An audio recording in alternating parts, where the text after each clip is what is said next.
வணக்கம். இதுவே நல்லாட்டா கேஸ். இது ஒரு ஜாலியான பதிவு.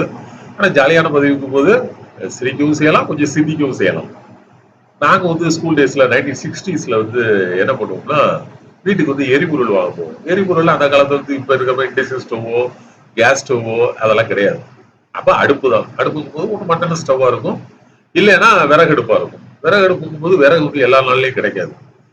அப்ப என்ன செய்வோம், வரட்டி, எருன்னு சொல்லுவோம் நாங்க. வரட்டி, மாட்டோட சாணத்த ரவுண்ட் ரவுண்டா தட்டி வச்சிருப்பாங்கல்ல, வைக்கோலோட கலந்து. அது, துவரம்பருப்பு, பருத்திப்பருப்பு இதெல்லாம் சூப்பரா எரியும். அதெல்லாம் வாங்குறதுக்கு ஒரு இடத்துக்கு குடோன் மாரி போட்டு வச்சிருப்பாங்க, இந்த வரட்டி. அத வாங்குறதுக்கு நண்பர்களா போவோம். ஸ்கூல் டேஸ்ல வந்து ரொம்ப சந்தோஷமா இருக்கும். சைக்கிள் எடுத்துட்டு போறது. ஸோ அப்படி போகும்போது என்னோட ஃப்ரெண்ட் வந்து காமகோடின்னு வருவான்.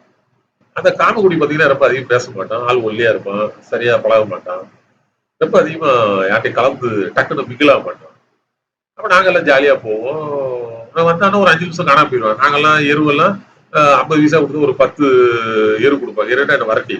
ஒரு 10 வரட்டி குடுப்பாங்க 50 பைசாவுக்கு. அத வாங்கிட்டு எல்லாம் கிளம்பி சைக்கிள்ல கிளம்பிரும். பார்த்தா ஆள காணோம். அப்ப அடிக்கடி இப்படி மிஸ் ஆகுறானா, பசங்கள விட்டு என்னடா பாருங்கடான்னு சொன்னா, உட்கார்ந்து மாட்டோட சாணத்த சாப்பிடுறான். அப்புறம் அந்த மாட்டோட யூரின குடிக்கிறான். அத பிடிச்சு வச்சிருப்பாங்க. டேய் என்னடா அதெல்லாம் வாசல் தொளிக்கிறதுக்கு இதுக்கு வச்சிருக்காங்கடா. அதுக்கு எரு தட்டுறதுக்கு, வரட்டி தட்டுறதுக்கு வச்சிருக்காங்கடா, எரிபொருளுக்கு. அத போய் ஏன்டா சாப்பிடுற அப்படின்னா, இல்ல தலைவரு உனக்கெல்லாம் மீசம் முளைச்சிருக்கு. எனக்கு மீசம் முளைக்கல. நான் ஒருத்தர்ட்ட கேட்டேன். இதுல வந்து சத்து இருக்கு. மாட்டோட யூரின்லயும், சாணத்திலயும். அதனால சாப்பிட்டா மீசம் முளைக்கும்னு சொன்னாங்க. அட கிறுக்கா, இந்த மனித உடம்பா இருக்கட்டும், மாட்டு உடம்பா இருக்கட்டும், யானை உடம்பா இருக்கட்டும், பூனை உடம்பா இருக்கட்டும். எல்லாமே hydrogen, oxygen, sodium, phosphorus, magnesium ஒரு 7, 8 காம்போனன்ட்ஸ் அவ்வளவுதான். நம்ம வந்து மனுஷ உடம்பா இருந்தாலும் யாரா இருந்தாலும் சரி அவ்வளவுதான். அது நீங்க எதை எடுத்தாலும் நீங்க வந்து மாட்டோட யூரினா இருக்கட்டும், யானையோட யூரினா இருக்கட்டும், நாயோட யூரினா இருக்கட்டும், பூனையோட யூரினா இருக்கட்டும், இல்ல மனிதனோட யூரினா இருக்கட்டும், அது எல்லாமே கழிவு. கழிவோட சேர்ந்து கொஞ்சம் பாஸ்பரஸ், கொஞ்சம் சோடியம், இப்படி எல்லா கெமிக்கல் கலந்தாண்டா வரும். அதனால நீ வந்து அதை அப்படியே டைரக்டா பிடிப்பியா? பாம்போட விஷம் நல்லது. அங்க பாம்பை விட்டு கடிக்க விடுவியா? பாம்போட அப்படி கடிக்க விட்டு செத்து போயிருவ. சோ அதனால அதெல்லாம் அப்படியே சாப்பிடக்கூடாது. சாக்கு இன்னைக்கு தேதிக்கெல்லாம் பாத்தீங்கன்னா சாக்கடை தண்ணியவே ஆர்வ சிஸ்டத்துல என்ன செய்யறாங்க, மினரல் வாட்டரா மாத்திடுறோம். அதனால ஓமியத்துல பாஸ்பரஸ் இருக்கு, நைட்ரஸ் இருக்கு, சோடியம் இருக்கு, மனித மலத்துல எல்லாமே இருக்கு. இதே இது யானையோட மலத்துல எல்லாமே இருக்கு, மாட்டோட மலத்துல எல்லாமே இருக்கு. அதெல்லாம் சாப்பிடுவியா? அதெல்லாம் சாப்பிட்டா மீச முளைக்குமா? அதெல்லாம் அன்சைன்டிபிக்கா. உனக்கும் ஒரு குறிப்பிட்ட காலம் வரும்போது மீச முளைச்சிடும், பயப்படாத அப்படின்னு சொல்லி ஆறுதல் படுத்தி அனுப்பி விட்டோம். ஆனாலும் அவை வந்து கடைசி வரைக்கும் அந்த சாணியை திங்கிற பழக்கம், மாட்டு மூத்திரத்தை குடிக்கிற பழக்கம், இதெல்லாம் அந்த பையன் விடவே இல்லை. அது பெரிய வருத்தம் என்னன்னா அவனுக்கு இப்ப வரைக்கும் மீச முளைக்கல. இடையில காலேஜ் படிக்கும் போது பார்த்தேன், என்னடா பண்ண போற அப்படின்னா, இல்லடா ஃபேமிலி வச்சு ஏதாவது போஸ்டிங் வாங்கிடுவேன், அதை வச்சு மக்கள் சேவை செய்ய முடியாடா அப்படின்னு.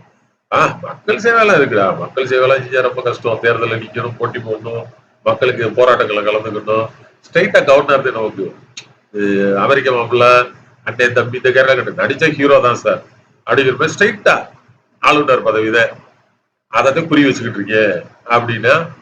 அதனால வந்து ஏதாவது ஒரு இடத்துல இந்த காமகுடிங்கிற பேர்ல நான் கவர்னர் ஆகுறேன், கவர்னர் ஆகுறேன், கவர்னர் ஆகுறேன் அப்படின்னு சொல்லிட்டு மாட்டு மூத்திரத்தை குடிக்கிறது, சாணியை சாப்பிடுறது இப்படி தயவு செஞ்சு ஊருக்கு பத்திரமா அந்த பையனை அனுப்பி விடுங்க.